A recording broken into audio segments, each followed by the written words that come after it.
R$ 500 e ela é sua para fazer o que quiser, mas cuidado que ela arranha quando não quer. Essas foram as palavras que meu próprio pai disse para o homem que me comprou quando eu tinha apenas 10 anos de idade. Me perguntaram esses dias se eu tenho alguma lembrança feliz da minha infância e eu fiquei procurando mesmo. Mas a única coisa que vem na mente é o dia em que uma das dançarinas do cassino me escondeu debaixo de uma mesa de pôquer para eu não ser vista por um político importante que tinha perguntado pela menina pequena de olhos verdes. Eu tinha acabado de fazer 11 anos e ela sussurrou no meu ouvido: "Fica quietinha, Beatriz, amanhã ele esquece de você." Mas ele não esqueceu. No dia seguinte, apareceu com um vestido azul marinho caro e disse para meu pai: "Agora chegou a hora dela brilhar de verdade." E eu entendi que era isso mesmo. Eu era o diamante bruto que eles iam lapidar até eu virar joia de vitrine. Meu nome é Beatriz Silva Moraes. Tenho hoje 76 anos bem carregados de história. Sou natural de Cachoeiro de Itapemirim, sul do Espírito Santo. E o que vou dividir com vocês aqui não é invenção da minha cabeça, nem drama para ganhar ibope. É a verdade mais nua e crua de quem viveu 15 anos num inferno que a sociedade finge que não existe, mas que está aí funcionando a todo vapor, engolindo meninas como se fossem petiscos numa mesa de jogos. Se essa velha ainda está respirando e falando para vocês, é porque tem palavra para soltar, verdade para espalhar. E se você está aí me escutando, já vai deixando seu like, porque o que vem agora não é conto de fadas com final feliz. É o relato de como uma criança foi transformada em mercadoria, num mundo onde dinheiro compra até alma. Minha mãe, Dona Irene, era uma mulher que parecia ter saído de uma revista, dessas que faziam as vizinhas pararem na rua só para suspirar, de inveja. Cabelo castanho sempre escovado, cintura fina que ela fazia questão de marcar com cinto, e um sorriso que iluminava qualquer ambiente que ela pisasse. Trabalhava como costureira numa loja chique do centro da cidade. Fazia vestidos sob medida para as madames ricas. E ainda sobrava energia para chegar em casa e me ensinar a fazer crochê, a cantar as músicas que tocavam no rádio e a sonhar com um futuro melhor para nós duas. O cheiro dela era uma mistura de perfume barato com talco e carinho. E quando ela me abraçava, eu tinha certeza absoluta de que nada de ruim poderia me acontecer enquanto ela estivesse por perto me protegendo do mundo. Meu pai, seu Milton, era eletricista de profissão, desses que subia em poste no sol quente e voltava para casa fedendo a suor e satisfação de trabalho honesto. Era um homem de poucas palavras, mas que compensava a falta de conversa com gestos de cuidado. Trazia pirulito toda sexta-feira, me levava para andar de bicicleta no domingo de manhã e tinha o costume de me chamar de minha bonequinha de porcelana, sempre que chegava do serviço. Nunca foi um pai carinhoso no sentido de ficar fazendo festa, mas era presente, era sólido, era aquele tipo de homem que a gente olha e pensa: esse aqui me protege de qualquer coisa. Pelo menos era assim que eu pensava, até o dia em que descobri que até os protetores podem virar predadores quando a vida aperta demais. Nossa casa era simples, mas era nossa. 3 cômodos pequenos, num bairro operário onde todo mundo se conhecia pelo nome e cuidava dos filhos uns dos outros. Eu brincava na rua até escurecer, ia à escola de manhã e voltava correndo para casa na hora do almoço para comer a comida quentinha que minha mãe deixava pronta. Minha vida era feita de coisas pequenas, mas gostosas. Programa de rádio à noite, história que minha mãe inventava na hora de dormir, passeio na praça quando tinha festa da cidade. Eu era só uma menina comum de cidade pequena, com sonhos do tamanho do mundo e uma família que eu acreditava que ia me proteger para sempre. Mas a vida, essa desgraçada, não avisa quando vai virar do avesso e rasgar tudo que a gente considera sagrado.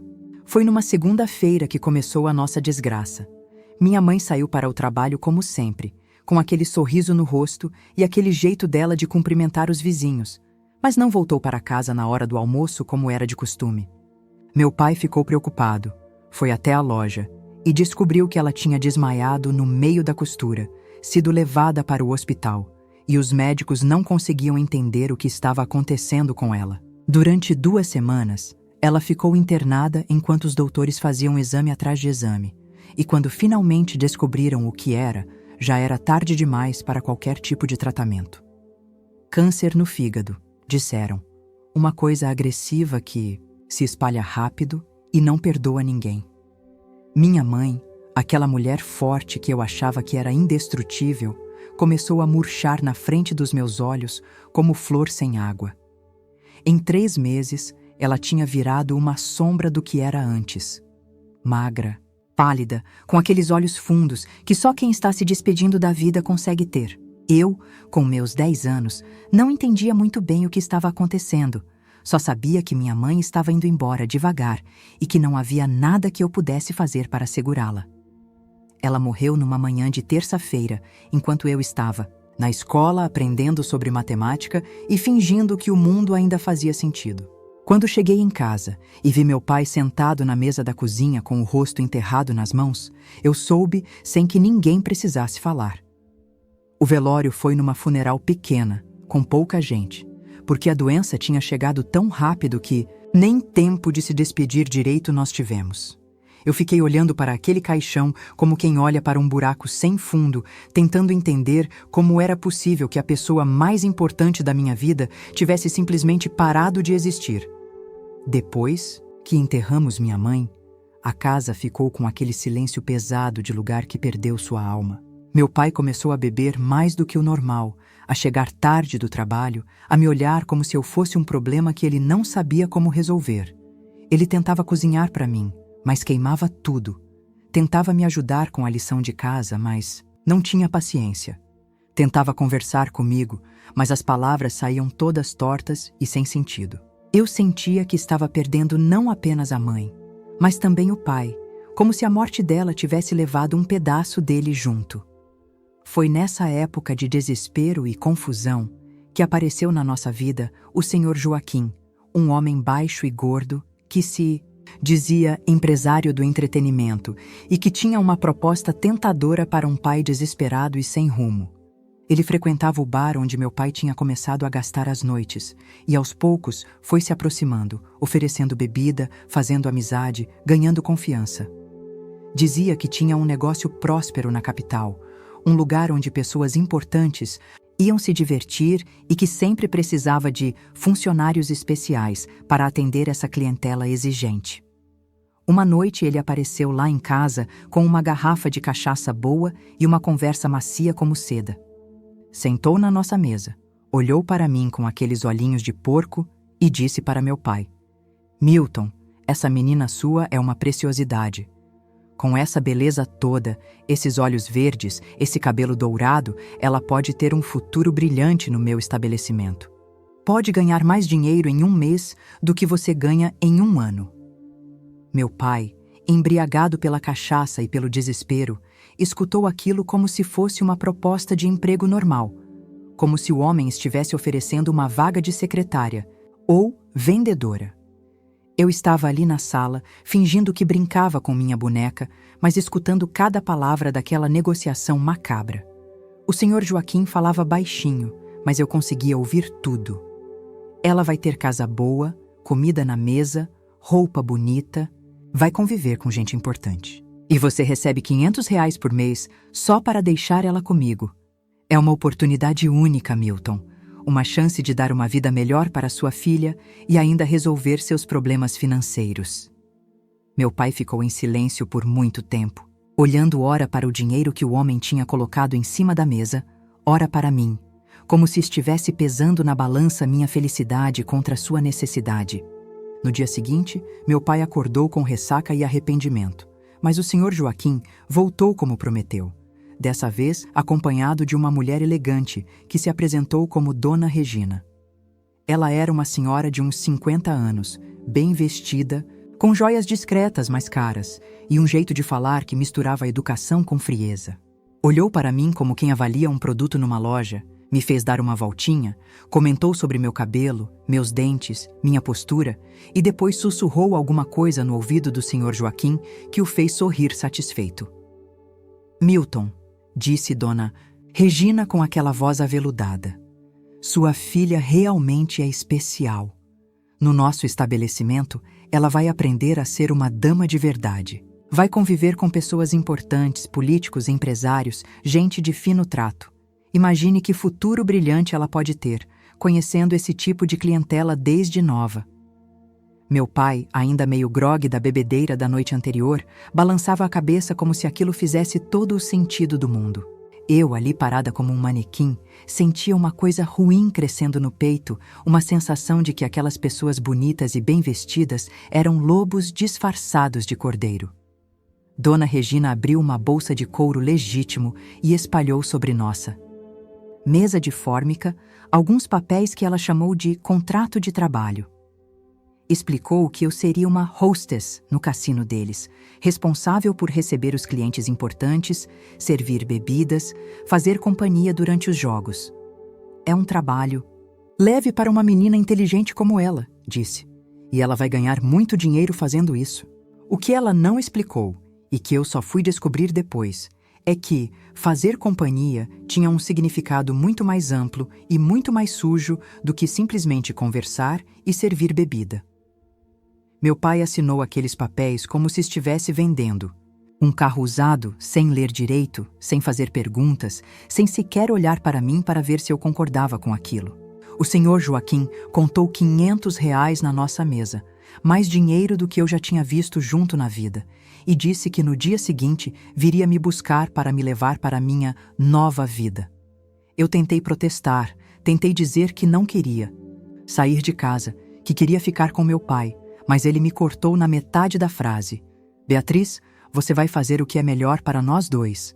Eu não consigo mais cuidar de você direito, e essa gente vai te dar oportunidades que eu nunca poderia dar. Naquela noite, fiz minha mala pequena com as poucas roupas que eu tinha, guardei minha boneca preferida e uma foto da minha mãe, e tentei dormir sabendo que seria minha última noite naquela casa que havia sido meu mundo inteiro. Meu pai ficou bebendo na cozinha até tarde, e eu ouvia ele soluçando baixinho, tentando convencer a si mesmo de que estava fazendo a coisa certa.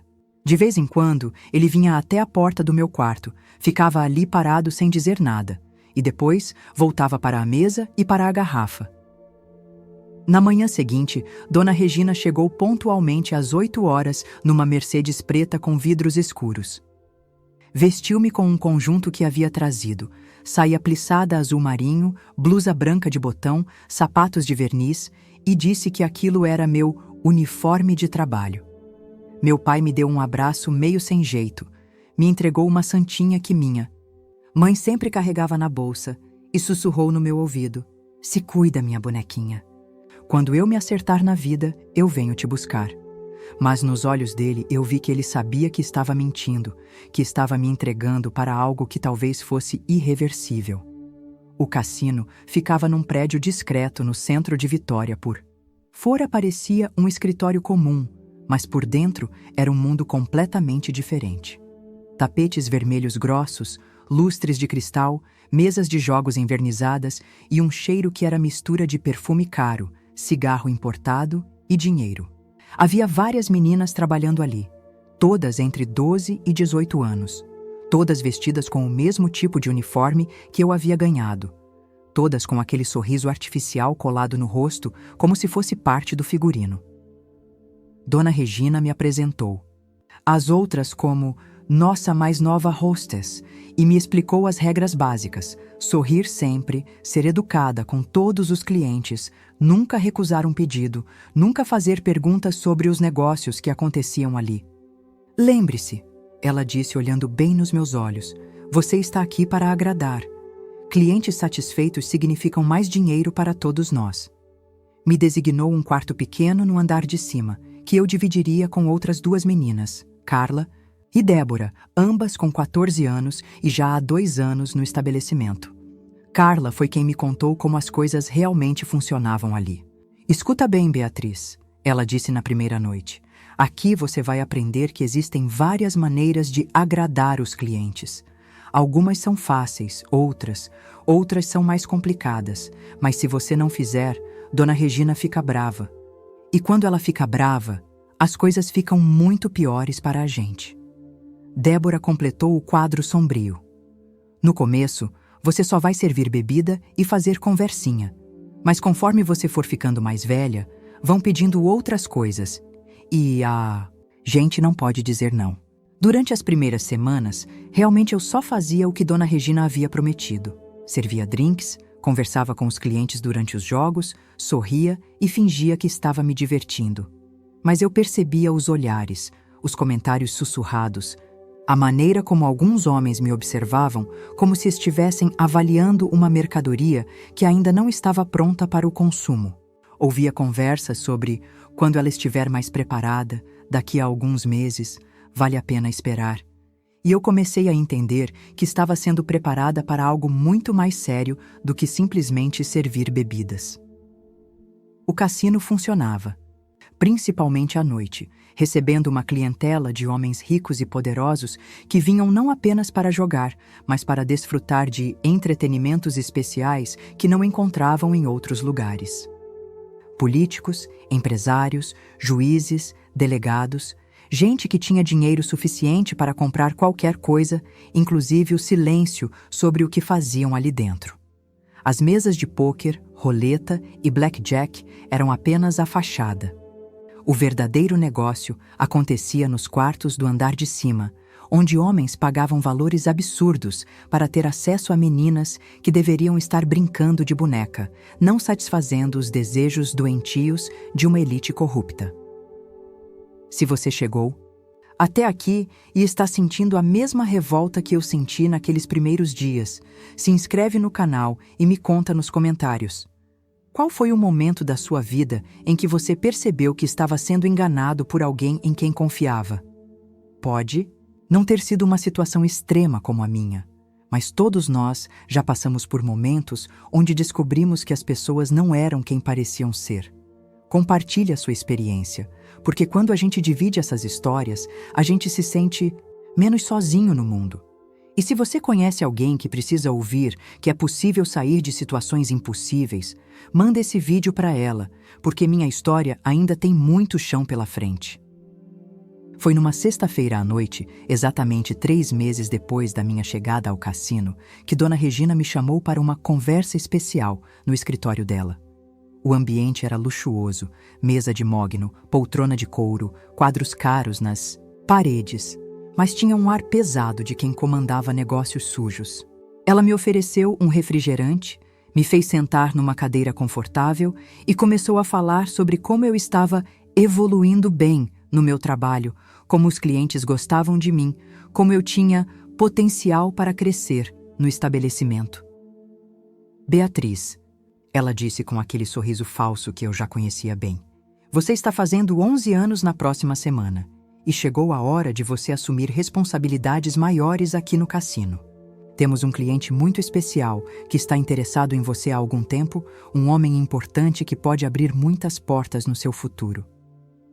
Enquanto ela falava, meu estômago ia se revirando, porque mesmo sem entender completamente o que ela estava sugerindo, eu sentia que era algo terrível, algo que ia mudar minha vida para sempre. O tal cliente especial era um político influente que eu já havia visto algumas vezes no cassino. Um homem de uns 60 anos, gordo, com bigode grisalho e um jeito de olhar para mim que me dava arrepios. Dona Regina explicou que ele estava disposto a pagar uma quantia significativa para ser o primeiro a me iniciar no que ela chamava de atividades mais íntimas do estabelecimento. Quando finalmente entendi o que ela estava propondo, tentei dizer que não queria, que era muito nova, que preferia continuar apenas servindo bebidas. A reação dela foi rápida e fria, como uma navalhada. O sorriso desapareceu do rosto, os olhos ficaram duros como pedra, e ela se inclinou para a frente na mesa como um predador prestes a atacar.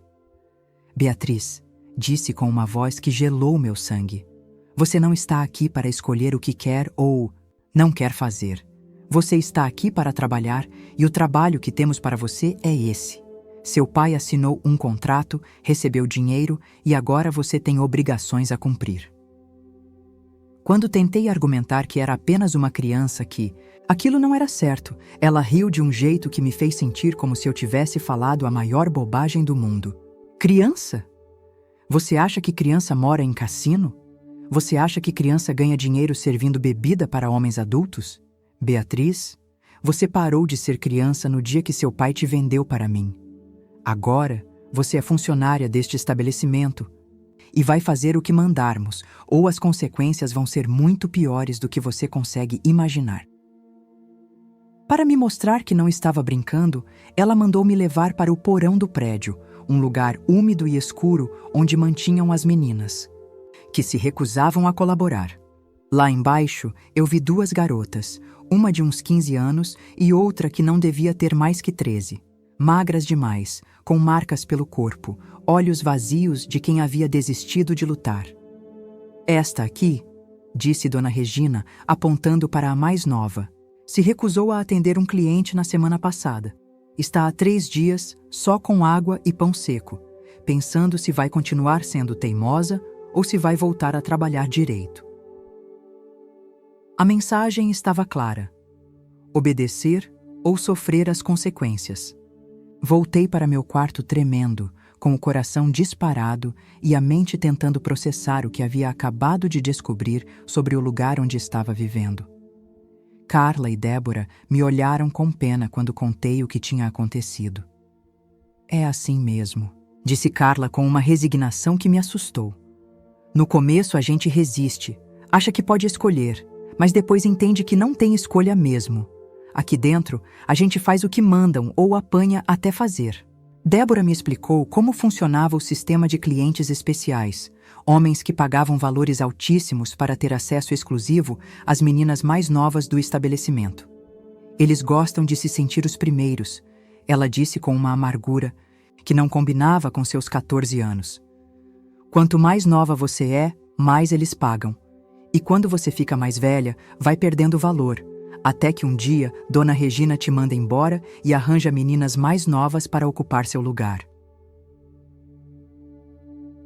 A noite em que completei 11 anos foi a noite em que minha infância morreu oficialmente. Dona Regina organizou uma festa no salão principal do cassino, com bolo, champanhe e uma decoração infantil que contrastava grotescamente com o que estava prestes a acontecer. O político que havia comprado meu primeiro encontro estava lá, vestido com um terno caro, sorrindo como se fosse meu avô bondoso, me dando presentes caros que eram, na verdade, o preço da minha inocência. Quando chegou a hora, me levaram para um dos quartos mais luxuosos do andar de cima, decorado, como se fosse um quarto de princesa, com papel de parede rosa, móveis delicados e uma cama com dossel que parecia saída de um conto de fadas perverso. O homem entrou logo depois, fechou a porta e começou a falar sobre como eu era especial, como ele ia me ensinar coisas que apenas meninas privilegiadas tinham a oportunidade de aprender. O que aconteceu naquele quarto eu não vou descrever, em detalhes, porque algumas dores não precisam ser revividas palavra por palavra. Vou dizer apenas que foi naquele momento que entendi completamente o que significava ser tratada como mercadoria. Ter o corpo usado como se fosse um objeto alugado. Sentir que minha vontade não importava para ninguém naquele mundo de aparências e hipocrisia. Quando ele terminou, me deu um colar de ouro como lembrança do nosso encontro especial e disse que voltaria na semana seguinte. Carla me encontrou no banheiro depois, chorando e tentando me limpar como se fosse possível lavar a sujeira que havia grudado na minha alma. Ela não disse nada, apenas me abraçou e ficou ali comigo até eu parar de tremer. Agora você faz parte do grupo, ela sussurrou, das meninas que sabem como o mundo realmente funciona. Dói agora, vai doer por muito tempo, mas você vai aprender a guardar a dor num lugar onde ela não consegue te matar. A partir daquele dia, minha rotina mudou completamente. Durante a semana, eu continuava fazendo o trabalho de hostess no cassino, mas nos fins de semana era reservada para os clientes especiais, homens que pagavam mais caro para ter acesso às meninas mais novas. Dona Regina havia criado um sistema macabro onde eu era apresentada como a novidade da casa, a atração especial que homens importantes podiam desfrutar mediante pagamento de valores que eu nem conseguia imaginar. Cada fim de semana era uma nova humilhação, um novo pedaço da minha dignidade, sendo arrancado por homens que se escondiam atrás de ternos caros e posições respeitáveis na sociedade.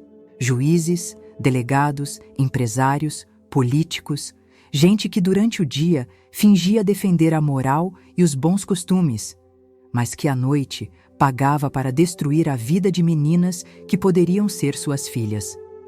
E o pior de tudo é que eu sabia que se tentasse denunciar, ninguém acreditaria em mim contra a palavra deles.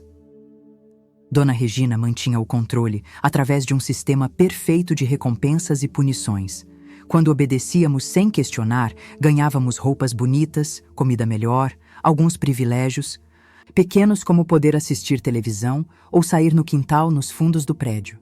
Quando resistíamos ou demonstrávamos qualquer tipo de rebeldia, éramos enviadas para o porão, ou apanhávamos na frente das outras meninas como exemplo, ou ficávamos dias sem comer até aprendermos a valorizar as oportunidades que nos eram oferecidas. Quando completei 12 anos, eu já havia me tornado uma das atrações principais do cassino. Dona Regina me promoveu a Hostess Premium, o que significava que eu atendia apenas os clientes mais ricos e influentes, aqueles que podiam pagar. Valores altíssimos pelos serviços especiais que o estabelecimento oferecia. Meu quarto foi transferido para o andar mais alto do prédio, onde ficavam as meninas consideradas mais valiosas, e ganhei roupas mais caras, joias verdadeiras e até mesmo um cartão de crédito com limite alto para usar nas atividades promocionais do cassino. Essas atividades promocionais eram eventos que Dona Regina organizava para atrair novos clientes importantes, jantares elegantes, festas temáticas, viagens para resorts luxuosos, onde homens poderosos podiam desfrutar dos entretenimentos exclusivos, longe dos olhares da sociedade.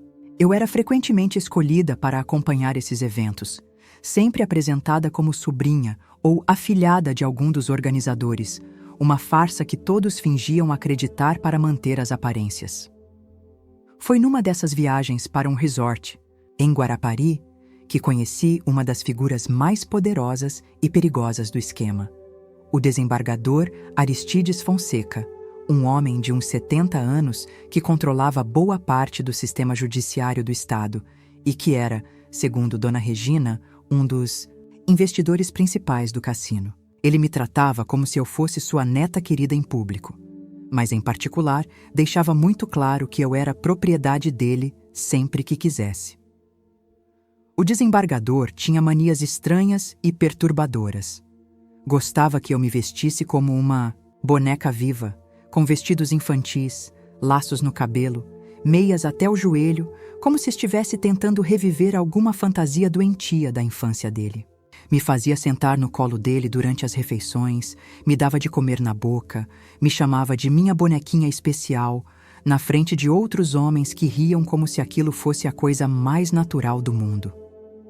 Mas havia algo nele que era diferente dos outros clientes, uma inteligência fria e calculista que me assustava mais do que a violência bruta dos demais. Ele parecia ler meus pensamentos, antecipar minhas reações, e tinha um jeito de me manipular psicologicamente que era mais eficaz do que qualquer ameaça física.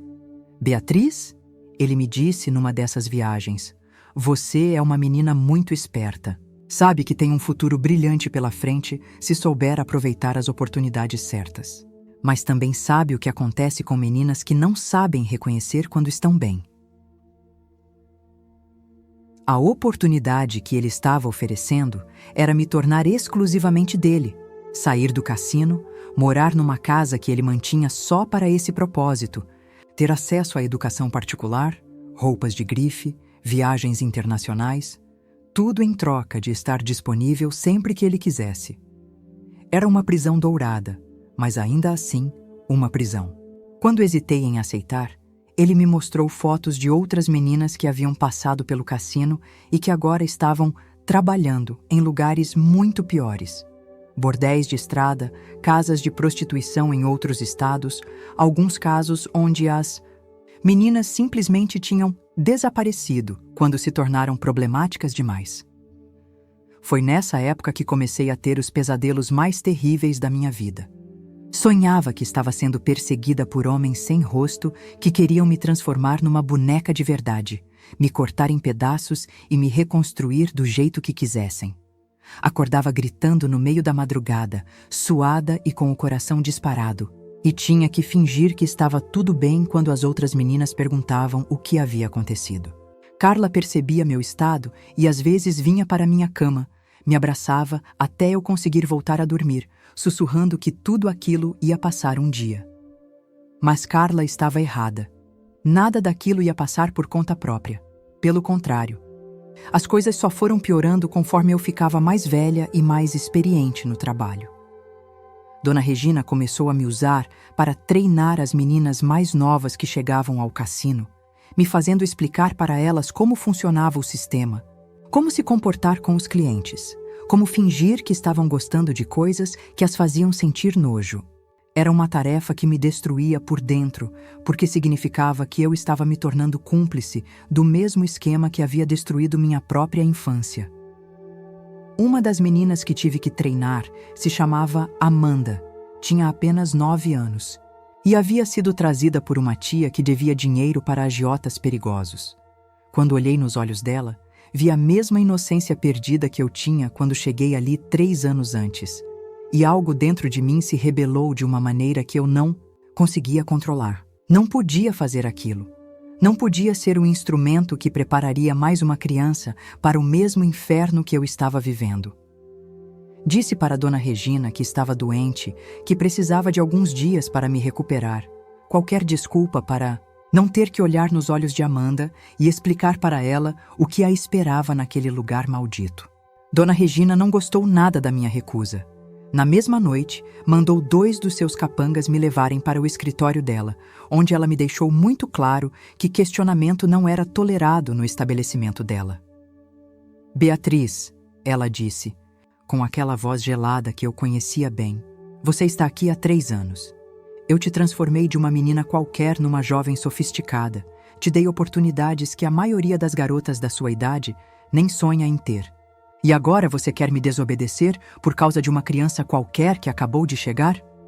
Tentei explicar que Amanda era pequena demais, que talvez pudéssemos esperar mais alguns anos, mas ela riu de um jeito que me fez sentir como se eu tivesse falado a maior estupidez do mundo. Você esqueceu como chegou aqui, menina? Você tinha 10 anos e eu não esperei, porque negócio é negócio.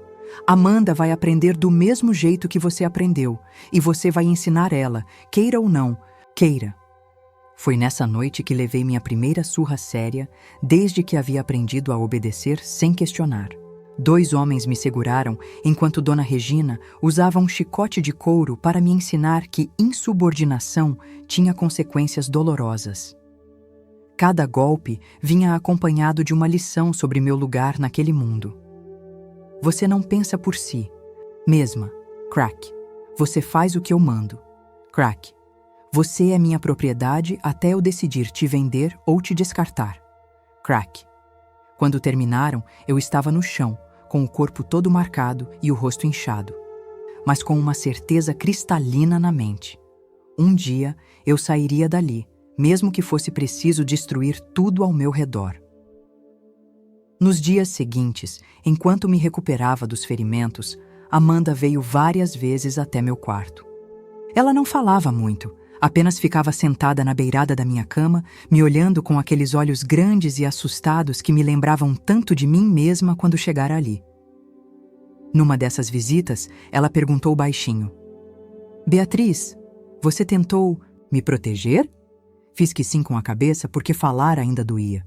Ela segurou minha mão com suas mãozinhas frias e disse: Quando eu crescer, vou te proteger também. Foi nesse momento que entendi que minha resistência, mesmo resultando em punição, havia plantado uma semente importante. Mesmo apanhando, mesmo sendo quebrada mais uma vez por Dona Regina, eu havia mostrado para Amanda que ainda existia bondade naquele lugar maldito, que nem todas nós havíamos sido transformadas em monstras pela crueldade do sistema. Era uma vitória pequena, quase insignificante, mas que acendeu uma fagulha de esperança no meu coração machucado. Se eu conseguisse manter viva essa centelha de humanidade, talvez um dia pudesse fazer algo mais do que apenas sobreviver. Talvez pudesse encontrar uma maneira de escapar daquele inferno e levar outras meninas comigo. Era um sonho perigoso, quase impossível, mas era o único que me mantinha sã em meio à loucura daquele mundo onde crianças eram tratadas como mercadorias. E homens poderosos compravam inocência como se fosse um produto qualquer numa prateleira. Aos 15 anos, eu já havia me tornado uma veterana do cassino, alguém que conhecia todos os truques, todas as armadilhas, todos os segredos sujos daquele mundo de aparências e hipocrisia. 5 longos anos naquele lugar tinham me transformado numa jovem que sabia fingir prazer quando sentia dor, sorrir quando queria chorar, e seduzir homens que me davam nojo apenas olhando para eles. Eu havia aprendido a desligar minha mente durante os atendimentos, a me transportar para um lugar interno onde nada daquilo podia me tocar verdadeiramente. Foi numa noite chuvosa de setembro que minha vida tomou uma direção completamente inesperada. Entre os clientes habituais do cassino, apareceu um homem diferente de todos os outros, mais jovem, com uns 30 anos, roupas caras, mas discretas, e um olhar que não carregava a crueldade doentia que eu estava acostumada a ver. Ele se apresentou como empresário de uma grande construtora de São Paulo, mas havia algo nele que não me convencia completamente. Leonardo, esse era o nome que ele usava, não veio ao cassino como os outros clientes.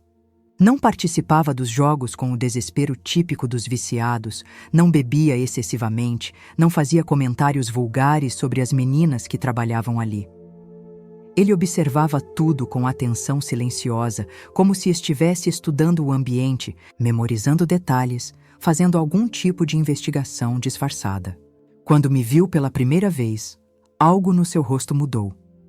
Não foi o olhar faminto dos outros homens, mas uma expressão de tristeza profunda, como se ele estivesse vendo algo que o incomodava genuinamente. Naquela primeira noite, ele pagou, para ficar comigo por 2 horas, mas não fez nada além de conversar. Perguntou sobre minha vida, sobre como eu havia chegado ali, sobre meus sonhos e medos. No começo, fiquei extremamente desconfiada. Achei que era algum tipo de teste de Dona Regina, ou talvez uma armadilha preparada por algum cliente que queria informações sobre o funcionamento interno do cassino.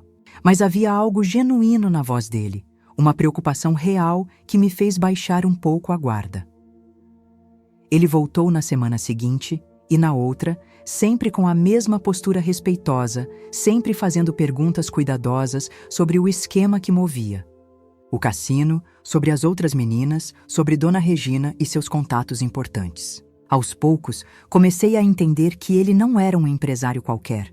Havia uma determinação em seus olhos, uma raiva controlada, que só aparece em pessoas que têm uma missão específica a cumprir. Numa dessas conversas, ele me disse, baixinho, Beatriz, se eu te dissesse que existe uma maneira de sair daqui, de denunciar toda essa rede, você teria coragem de me ajudar? Meu coração disparou com uma intensidade que eu não sentia há anos.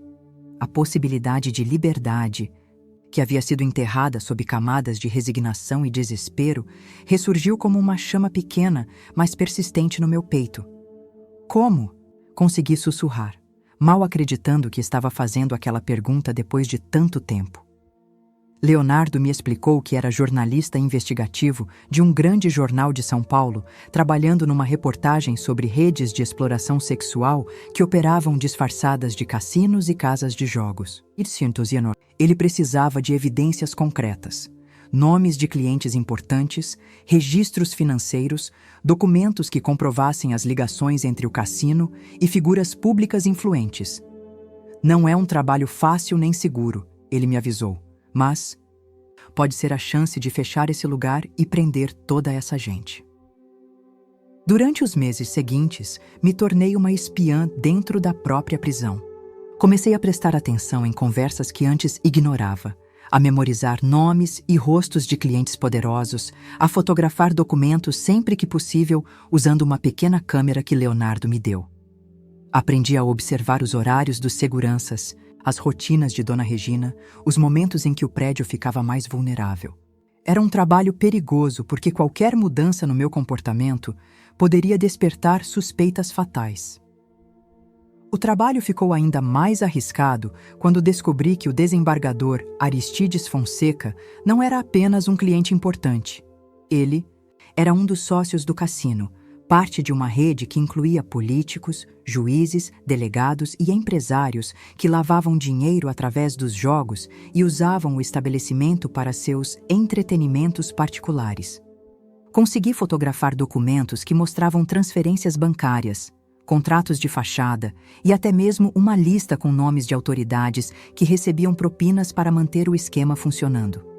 Carla foi a primeira a perceber que algo havia mudado em mim.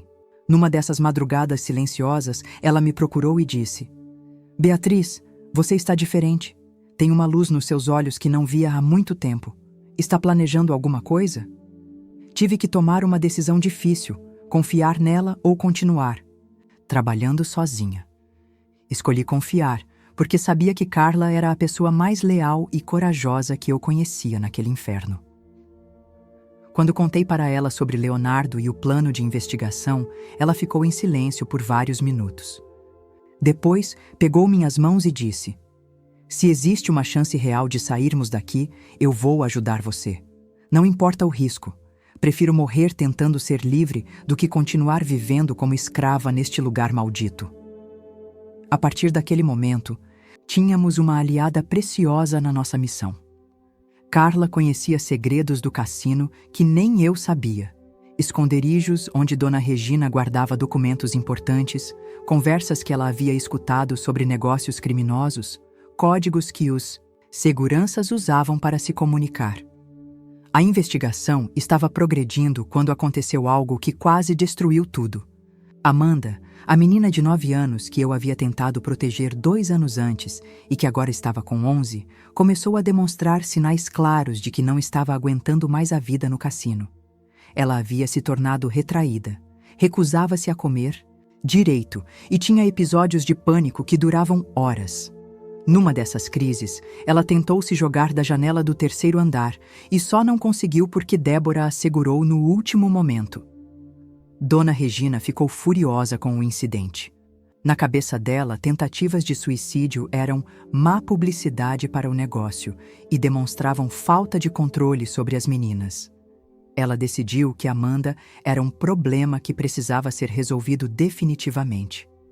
Na manhã seguinte, ouvi uma conversa entre ela e um dos capangas sobre descartar a mercadoria defeituosa, de uma maneira que não levantasse suspeitas.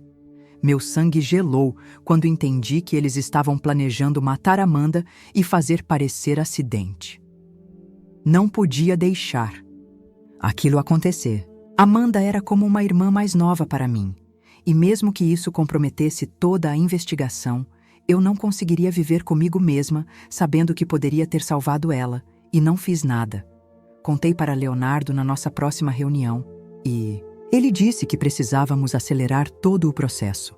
A operação policial que estava sendo planejada para algumas semanas mais tarde teria que acontecer imediatamente, mesmo que não tivéssemos ainda todas as evidências necessárias para garantir uma condenação completa. Na noite anterior à operação, mal consegui dormir. Misturavam-se no meu peito a esperança de finalmente ser livre e o terror de que algo desse errado e todas nós fôssemos punidas de forma terrível. Carla ficou acordada comigo e passamos horas conversando sobre como seria a nossa vida depois dali. "Sabe o que eu mais quero fazer quando sair?" ela me disse. "Quero dormir uma noite inteira sem ter medo de alguém bater na minha porta. Quero andar na rua de dia sem ter que fingir ser outra pessoa. Quero comer um prato de comida sem ter que agradecer a ninguém por ele." A operação aconteceu numa madrugada de terça-feira. Eu estava no meu quarto quando ouvi os primeiros ruídos estranhos. Sirenes distantes que foram ficando mais próximas, gritos de comando, portas sendo arrombadas. Meu coração disparou quando percebi que era realmente verdade, que depois de tantos meses de planejamento, o momento da libertação havia chegado. Acordei Carla e as outras meninas do quarto, e todas ficamos abraçadas, tremendo de medo e expectativa, sem saber se aquilo era nossa salvação ou nossa condenação. Os agentes da Polícia Federal invadiram o cassino como um furacão. Dona Regina tentou resistir, gritando que tinha direitos, que conhecia pessoas importantes, que aquilo era um equívoco. Mas desta vez, suas ameaças e influência não funcionaram. Eles haviam trazido mandados de prisão não apenas para ela, mas também para seus capangas e para vários clientes importantes, cujos nomes estavam na lista que eu havia ajudado a compilar nos últimos meses. Ver aquela mulher que havia controlado cada aspecto da minha vida por 5 anos sendo algemada e levada embora foi um dos momentos mais surreais e libertadores que já vivi. Leonardo estava entre os policiais que entraram no cassino. Quando me viu, sorriu de uma forma que transmitia alívio e orgulho ao mesmo tempo. Você conseguiu, Beatriz. Você ajudou a salvar não apenas a si mesma, mas todas essas meninas. Foi muito corajosa. Olhei ao redor e vi 12 meninas como eu, algumas chorando de alegria, outras ainda em choque, todas tentando processar o fato de que o pesadelo havia acabado. Amanda correu para mim e me abraçou com força, sussurrando no meu ouvido. Você me protegeu de verdade. Você salvou. Todas nós. Naquele momento, todos os riscos que havia corrido, toda a dor que havia suportado, valeram a pena. O processo de reintegração à sociedade foi mais difícil do que eu jamais poderia ter imaginado. Depois de 5 anos vivendo como prisioneira numa realidade distorcida, a liberdade era ao mesmo tempo libertadora e aterrorizante. Tudo parecia grande demais, rápido demais, complicado demais. Leonardo me ajudou a conseguir um lugar numa instituição especializada em ajudar jovens sobreviventes de exploração sexual, onde tive acesso à terapia psicológica intensiva, educação formal, para recuperar os anos perdidos, e treinamento profissional para me preparar para uma vida independente. Os pesadelos continuaram por muito tempo. Às vezes acordava no meio da noite, achando que ainda estava no cassino, que tudo havia sido apenas um sonho cruel e que Dona Regina ia aparecer a qualquer momento para me punir por ter tentado escapar. Mas aos poucos, com a ajuda dos terapeutas e o apoio das outras sobreviventes, comecei a reconstruir minha identidade.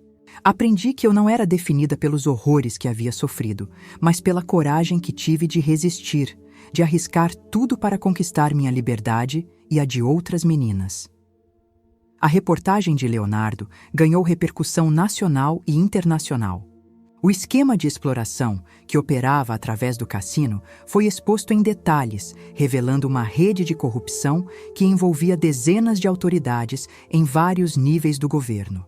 Dona Regina foi condenada a 30 anos de prisão por tráfico de menores, exploração sexual, lavagem de dinheiro e formação de quadrilha. O desembargador Aristides Fonseca perdeu o cargo, foi expulso da magistratura e também recebeu uma condenação pesada. Vários outros políticos, juízes e empresários foram presos ou tiveram suas carreiras destruídas pelo escândalo. Mas o que mais me orgulhou foi saber que nossa denúncia levou ao fechamento de outros estabelecimentos, similares em todo o país. A operação se estendeu para além do Espírito Santo, atingindo uma rede nacional de exploração que operava há décadas sem ser incomodada. Centenas de meninas foram resgatadas. Milhares de documentos foram apreendidos e uma quantidade impressionante de gente poderosa descobriu que dinheiro e influência não os tornavam intocáveis quando a justiça realmente funciona.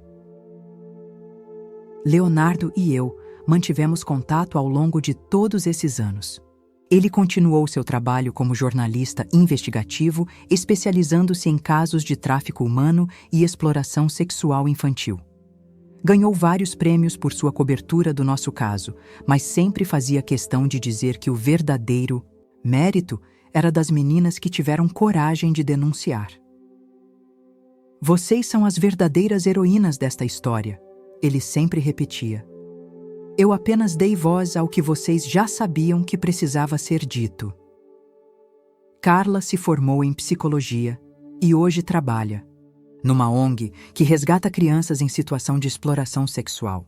Ela diz que escolheu essa profissão porque queria retribuir a ajuda que recebeu quando mais precisou e porque sabia, melhor do que ninguém, o que essas crianças estavam sentindo. Quando olho nos olhos delas, ela me disse numa das nossas conversas, vejo a gente quando chegamos na instituição, perdidas, assustadas, sem saber se podíamos confiar em alguém de novo. Meu trabalho é mostrar para elas que é possível reconstruir uma vida digna depois do pior pesadelo. Amanda se tornou advogada criminalista e dedica sua carreira a processar redes de exploração sexual infantil. Ela sempre diz que foi inspirada pelo modo como tentei protegê-la quando éramos pequenas e que queria retribuir defendendo outras crianças que não tinham ninguém para lutar por elas. Você me ensinou que mesmo nos lugares mais escuros do mundo, ainda pode existir luz. Ela me falou no dia da formatura dela. Agora, eu quero ser essa luz para outras crianças. Depois de sair da instituição, consegui terminar meus estudos e me formar em serviço social. Era uma escolha óbvia para mim. Queria dedicar minha vida a ajudar pessoas que haviam passado por situações similares à minha. Comecei trabalhando em casas de apoio para jovens em situação de risco. Depois, me especializei em atendimento a vítimas de violência sexual e, eventualmente, abri meu próprio centro de acolhimento. Ao longo dos anos, ajudei centenas de meninas e mulheres a reconstruírem suas vidas depois de experiências traumáticas. Nunca me casei, nem tive filhos biológicos, mas não por falta de oportunidade ou capacidade de amar. Conheci homens bons. Durante minha vida, homens que me respeitaram e me amaram pelo que eu era, não pelo que havia sido forçada a fazer. Mas sempre senti que minha missão era maior do que construir uma família tradicional. As centenas de meninas que passaram pelo meu centro foram minhas filhas do coração. Cada vida que ajudei a reconstruir foi minha vitória pessoal contra o mal que tentou me destruir. Tenho netas espalhadas pelo Brasil inteiro hoje, mulheres, que foram minhas pacientes quando crianças e que agora são mães, profissionais bem-sucedidas, pessoas que conseguiram superar seus traumas e construir vidas plenas e felizes. Algumas me visitam regularmente, outras mandam cartas e fotos dos filhos, todas carregam um pedacinho da nossa história em comum. A prova viva de que é possível sobreviver ao inferno e ainda assim encontrar felicidade do outro lado. Meu pai morreu quando eu tinha 28 anos, vítima de cirrose hepática provocada pelo alcoolismo que se agravou depois que me vendeu. Nunca voltei a falar com ele depois daquele dia em que me entregou para Dona Regina. Soube da morte dele através de vizinhos antigos que me procuraram para saber se eu queria comparecer ao funeral. Não fui. Não senti raiva nem tristeza, apenas um vazio, como se fosse a morte de um estranho que por acaso havia cruzado meu caminho uma vez na vida. Hoje, quando acordo de manhã na minha casa confortável em Vitória, sinto uma gratidão profunda por estar viva, por estar livre, por ter conseguido transformar minha dor em propósito de vida. Ainda tenho pesadelos às vezes, ainda sinto ansiedade em situações que me lembram do passado, mas também sinto uma paz que aquela menina de 10 anos vendida pelo pai jamais poderia imaginar que fosse possível alcançar. Nos últimos anos, comecei a escrever um livro sobre minha experiência e sobre o trabalho que desenvolvi com sobreviventes de trauma. Não é fácil revisitar essas memórias, mas sinto que é importante documentar não apenas o horror pelo qual passamos, mas, principalmente, a possibilidade de superação e reconstrução que existe para todas nós. Quero que outras pessoas que estão passando por situações similares saibam que é possível sobreviver, que é possível reconstruir uma vida com significado e propósito depois do pior pesadelo imaginável. Se você chegou até o final desta jornada comigo, meu coração se enche de gratidão por ter me dado sua atenção, por ter escolhido ouvir minha dor e minha superação com tanto carinho e respeito. Esta história não foi fácil de contar, e tenho certeza de que não foi fácil de ouvir, mas ela precisava ser compartilhada. Se este relato tocou sua alma de alguma forma, se você aprendeu algo ou se lembrou de alguém que precisa de ajuda, peço de coração que se inscreva no nosso canal, Vozes do Silêncio, e use os comentários para dividir suas próprias experiências de superação. Não precisam ser histórias extremas como a minha. Cada um de nós tem sua própria jornada através da dor em direção à cura. Me conte, qual foi a lição mais importante que você tirou desta história? Como você pode usar essa experiência para proteger as crianças ao seu redor? Que mensagem de esperança você gostaria de deixar para alguém que está passando por um momento difícil? Seus comentários podem ser exatamente o que alguém precisa ler para encontrar coragem de denunciar, de buscar ajuda, de acreditar que existe luz no fim do túnel. Juntos, somos uma família de sobreviventes, uma rede de apoio que atravessa qualquer tempestade. Compartilhe este vídeo com quem você acha que precisa saber que a esperança sempre existe, mesmo nos momentos mais escuros. Um abraço apertado e cheio de amor no coração de cada um de vocês, e lembrem-se sempre: sobreviver já é uma vitória. Mas escolher ajudar outros a sobreviverem também é nossa maior revolução contra a maldade deste mundo.